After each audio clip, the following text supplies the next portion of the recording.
என் அன்பான வணக்கத்தினை தெரிவித்துக் கொள்கிறேன். மாணவர்களே, சென்ற ஆண்டு 2024ஆம் ஆண்டு உலகத்தில் புகழ்பெற்ற ஒரு பல்கலைக்கழகம் லண்டனில் இருக்கக்கூடிய கேம்பிரிட்ஜ் யூனிவர்சிட்டி, அங்க படித்த பல பேர் நோபல் பரிசினை பெற்றிருக்கிறார்கள். அங்க படித்த பல பேர் புதிய அறிவியல் கண்டுபிடிப்புகளை நிகழ்த்தியிருக்கிறார்கள். ஆகச்சிறந்த ஆளுமைகளை உருவாக்கிய ஒரு பல்கலைக்கழகம் தான் லண்டனில் இருக்கக்கூடிய கேம்பிரிட்ஜ் யூனிவர்சிட்டி. அந்த கேம்பிரிட்ஜ் யூனிவர்சிட்டி சென்ற ஆண்டு உலகத்தை மாற்றிய ஆளுமைகள் என்று 100 பேரை பட்டியலிட்டது. அந்த 100 பேரில் முதலாவதாக இருக்கக்கூடியவர் யார் என்றால், இந்திய அரசியலமைப்பு சட்டத்தை உருவாக்கிய புரட்சியாளர் அம்பேத்கர் என்பதுதான் நம்முடைய சிறந்த செய்தியாக இருக்கிறது. இந்தியாவினுடைய அரசியலமைப்பு சட்டத்தை எழுதுகின்ற பொழுது ஒரு கட்டத்தில் அந்த குழு 7 பேர் கொண்ட குழு இருந்தாங்க. 7 பேரும் தனித்தனி காரணங்களை காட்டி விலகிவிட்டார்கள். தனியால நிற்கிறாரு, நான் ஓடிக்கிட்டே இருக்கு, சீக்கிரம் எழுதி முடிக்கணும். இந்த சூழல் மாணவர்களே, ஆசிரியர் பெருமக்களே, 2 கைகளாலும் அரசியலமைப்பு சட்டத்தை எழுதிய உலகத்தில் இருக்கக்கூடிய ஒரே தலைவர் யார் என்றால் பாபா சாஹேப் அம்பேத்கர் என்று லண்டன் மாநகரம் சொல்லுகிறது. 2 கைகளாலும் எழுதியிருக்கிறார். நரேன் ரைசாடா என்பவர் தான் அதற்கு பார்டர் அமைச்சிருக்கிறார். கையால் எழுதின சட்டங்க, உலகத்திலே கையால் எழுதப்பட்ட சட்டம். நரேன் ரைசாடா என்பவர் தான் சரி. இந்தியாவினுடைய அரசியலமைப்பு சட்டம் உருவாக்குகின்ற பொழுது இந்தியாவில் படித்த வழக்கறிஞர்கள் 250 பேர் இருந்தார்கள். காந்தியிலிருந்து, பட்டேலில் இருந்து, நேருவில் இருந்து படித்த அறிஞர் பெருமக்கள், வழக்கறிஞர்கள் 250 பேர் இருந்தார்கள். 250 பேரில் எப்படி அம்பேத்கரை தேர்வு செய்தார்கள்? இந்த ஒரு கேள்வி எழுப்பினோம் என்றால் நமக்கு விடை கிடைத்துள்ளது. அரசியல் சட்டத்தை உருவாக்குவதற்காக உருவாக்கப்பட்ட குழுவில் 7 பேர் இருந்தார்கள். அல்லாடி கிருஷ்ணசாமி ஐயர், கோபாலசாமி ஐயங்கார், முன்ஷி, முகமது சாதுல்லா, மிட்டர், கொய்தான், பாபா சாஹேப் அம்பேத்கர் 7 பேர் இருந்தாங்க. 7 பேர்த்துல ஏன் கோபாலசாமி ஐயங்காரையோ அல்லது கிருஷ்ணசாமி ஐயரையோ தேர்வு செய்தாலும் பாபா சாஹேப் அம்பேத்கரை ஏன் தேர்வு செய்தார்கள்? அன்னைக்கு இந்தியாவில் அரசியல் தலைவர்கள் 250 பேர் வழக்கறிஞர்களாக இருந்தார்கள் சொன்னோம். அந்த குழுவில் 7 பேர் இருந்தார்கள் சொன்னோம். இவங்கள ஏன் அம்பேத்கரை தேர்வு செய்தார்கள்? அவளை எளிமையாக ஏற்றுக்கொண்டார்களா என்ற கேள்வியை நாம் எழுப்பினோம் என்றால் மாணவர்கள் வியப்பினை தருகிறது. என்னவென்றால் 2 PhD பட்டம், ஒன்று அமெரிக்காவில், இன்னொன்று லண்டன்ல 2 PhD பட்டமும் பாரத்லா என்கிற படிப்பை காந்தி 2 ஆண்டுகள் படித்தார்.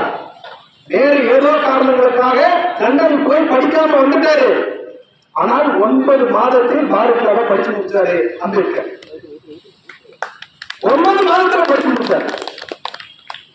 அப்போ இங்க ஒரு சட்டக்கல்லூரிக்கு பம்பாயில கல்லூரி முதல்வராக இருக்கிறார். இவ்வளவு திறமைகள் கொண்டு இவரை தேர்வு செய்தால்தான் சரியாக இருக்கும் என்று நேருவிலிருந்து, பட்டேலிலிருந்து, காந்தியிலிருந்து அனைவரும் சொன்ன பிறகுதான் அம்பேத்கர் தேர்வு செய்யப்பட்டார். அவர் தேர்வு செய்வதற்கான காரணம் என்னவென்றால் அவருடைய கல்வி அறிவுதான், அவருடைய ஆகச் சிறந்த அறிவுதான். பெண்கள் தான் அவசியம் தெரிந்து கொள்ள வேண்டிய ஒரு தலைப்பு. ஜெண்டு சட்டம் என்ற ஒரு சட்டம் இருந்தது. ஜெண்டு லா என்ற ஒரு லா இருந்தது. ஜெண்டு லாவுல பெண்களுக்கு சொத்துரிமை கிடையாது. மனிதர் மக்களுடைய சட்டம் தான் ஜெண்டு லா. பெண்களுக்கு சொத்துரிமை கிடையாது. கணவன் இறந்து போயிட்டா மறுமணம் கிடையாது, வாரிசு உரிமை கிடையாது, எந்த உரிமையும் பெண்கள் கிடையாது. இந்த சட்டத்துக்கு பேர் தான் ஜெண்டு லா. மனிதர் மக்கள் இருக்கு. இந்த சட்டம் ஜெண்டு லா வேண்டாம், இது பெண்களை அடிமைப்படுத்தி வைத்திருக்கிறது என்று சொல்லி இந்து பெண்களாக இருந்தாலும் சரி, எந்த பெண்களாக இருந்தாலும் சரி, அந்த பெண்களுக்கு சட்டத்தில் உரிமை வேண்டும். சட்டப்படி சொத்தில் வாரிசு, சொத்தில் அவர்களுக்கு உரிமை வேண்டும், பங்கு மறுமணம் விரும்பினால் செய்து கொள்ளலாம் என்ற ஒரு கோடு தான் ஹிந்து கோடு பில்.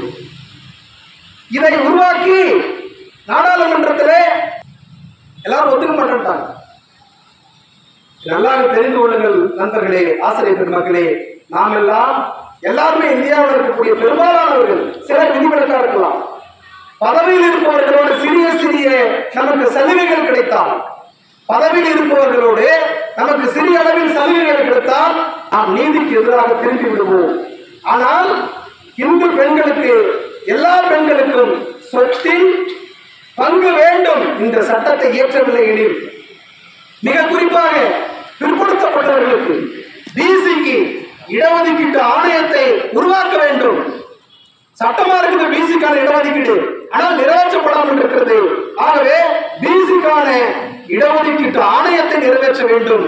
இதை ரெண்டும் நிறைவேற்றவில்லை என்றால் நான் சட்ட அமைச்சராக இருப்பதில் பயனில்லை என்று சொல்லி இந்தியாவினுடைய கேபினெட் அமைச்சர், இந்தியாவின் முதல் சட்ட அமைச்சராக இருக்கக்கூடிய அம்பேத்கர் பெண்களுக்கு இந்த உரிமை மறுக்கப்படுகின்ற பொழுது, பிற்படுத்தப்பட்டவர்களுக்கு இடஒதுக்கீடு மறுக்கப்படுகின்ற பொழுது இந்த பதவியில் நான் இருப்பதில் பயனில்லை என்று சொல்லி பதவியை தூக்கி போட்டு விட்டு வந்தார், ராஜினாமா செய்தார்.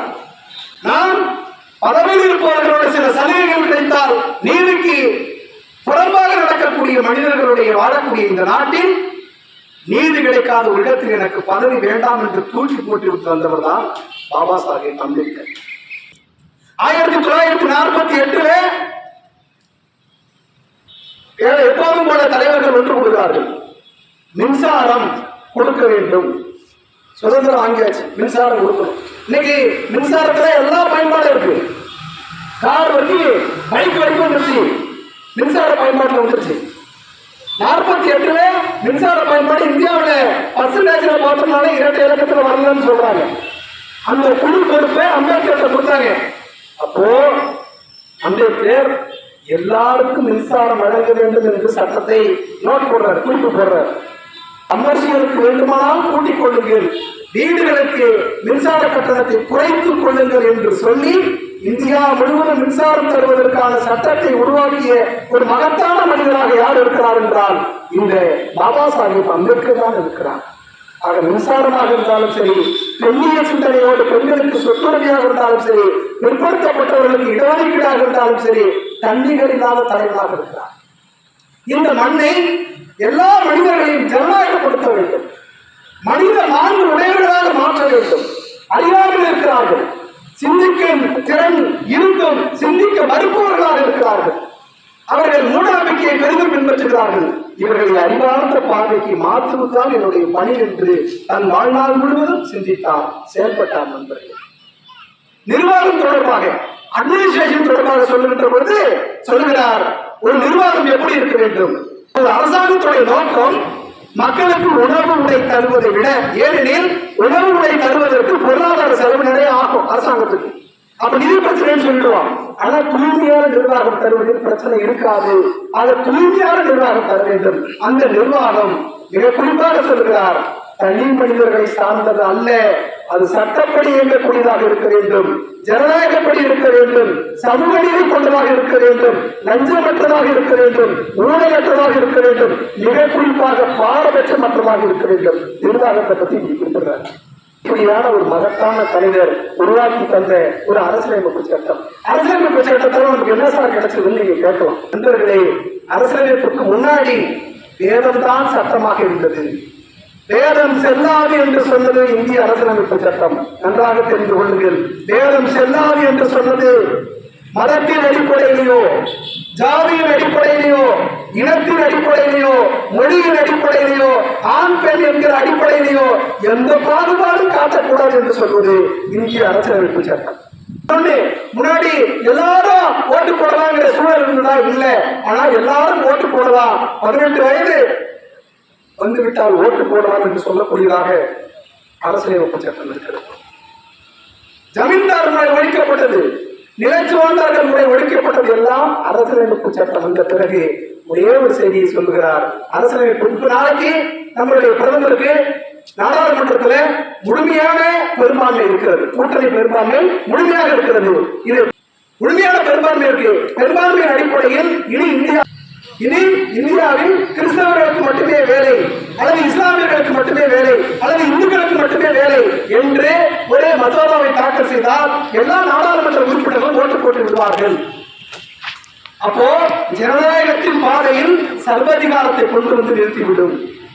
ஜனநாயகத்தின் பாதையில் சர்வாதிகாரத்தை கொண்டு வந்து நிறுத்திவிடும். இங்கதான் அம்பேத்கர் பேசுகிறார்.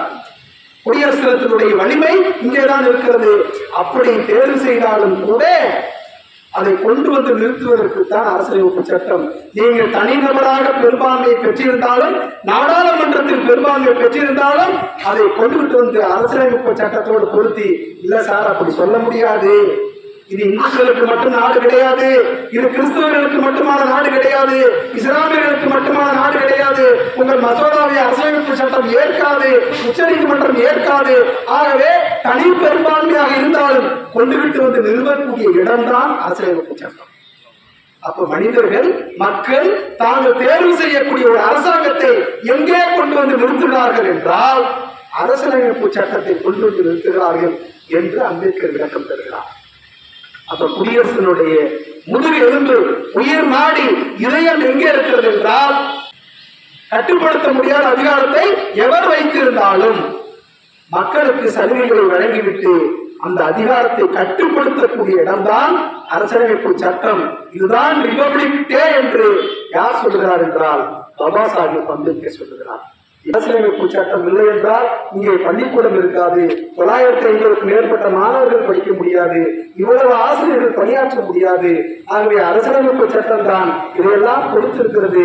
அப்போ அவர் ஒரு பிரச்சனையை முதன்மையான பிரச்சனையாக சொல்லுகிறார். இந்தியாவுடைய முதன்மையான பிரச்சனை வறுமையா, வேலைவாய்ப்பின்மையா, ஏழ்மையா, சுற்றுச்சூழல் சிக்கலா என்று பட்டியலிட்டு வருகின்ற போது இந்தியாவுடைய முதன்மையான பிரச்சனை எது என்றால் ஜாதி என்று குறிப்பிடுகிறார். நாம் ஒரு முரண்பாடான சமூகத்தில் நுழைகிறோம். அரசியலில் எல்லாருக்கும் ஒரு ஓட்டு, பணக்காரன் ஏழை, முதலாளி தொழிலாளி எல்லாருக்கும் ஒரு ஓட்டு. சமூகத்தில் அப்படி இல்லை. இது ஒரு முரண்பாடான சமூகமாக இருக்கிறது. பாபா சாஹேப் அம்பேத்கர் பேசுகிறார், இந்த முரண்பாடான சமூகத்தை சமன் செய்யவில்லை என்றால் அரசியல் ஜனநாயகம் பாதிக்கப்படும்.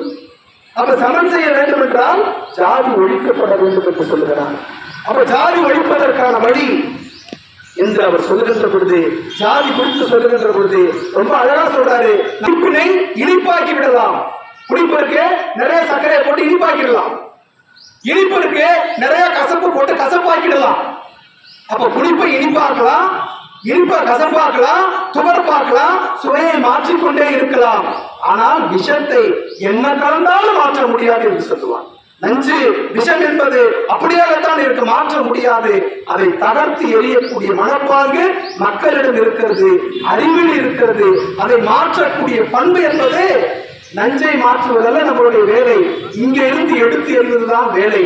மனதிலிருந்து எடுத்து எறிவது, மனதில் இருக்கக்கூடிய நஞ்சு, மனதில் இருக்கக்கூடிய இருட்டு, இதனை எடுத்து எரிகின்ற பொழுது இங்கே சமத்துவம் மலரும், அன்பு மலரும். இதுதான் சுதந்திரம், சமத்துவம், சகோதரத்துவம் என்று இந்தியாவினுடைய முகப்புரை, அரசியலமைப்பு முகப்புரை வைக்கிறார். இது போன்ற